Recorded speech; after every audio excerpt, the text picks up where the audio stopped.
റസീന ഇത്തിരി കഞ്ഞി എടുക്ക്. പെണ്ണ് ഇത്തിരി കഞ്ഞി കൊടുക്കട്ടെ. അതിന് ഒരു കുറവും ഇല്ല. ചോറായിട്ടില്ല, പലഹാരം ഉണ്ടാക്കിയിട്ടുണ്ട്. എന്താ അത് ഇത്ര നേരമായിട്ട് ഇവിടെ കഞ്ഞി ആയിട്ടില്ലേ? പിന്നെ എന്തിനാണ് നീ ഇങ്ങനെ ഒരെണ്ണം ഇവിടെ? പുട്ടുണ്ടുമ്മ. നിന്റെ ഒരു പുട്ട്. ആ പനി പിടിച്ച് കിടക്കണ പെണ്ണി ഞാൻ പുട്ടാടി കൊടുക്കണത്. അതിനിത്തിരി സമാധാനത്തോടെ ഇരിക്കാലോ എന്ന് പറഞ്ഞിട്ടാണ് അവിടുന്ന് ഇങ്ങോട്ട് ഞാൻ കൊണ്ടുവന്നത്. എന്നിട്ടിപ്പോ ഇവിടെ സമയത്തിന് തിന്നാനും കുടിക്കാനും കിട്ടണില്ല പറഞ്ഞ എന്താപ്പത്? തീരെ വയ്യാണ്ടാണ് അത് അവിടെ കിടക്കുന്നത്.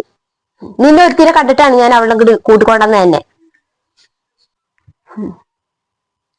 ആ ആ നോക്ക്, അടുപ്പത്തെ തീയൊക്കെ കെട്ട് കിടക്കണം.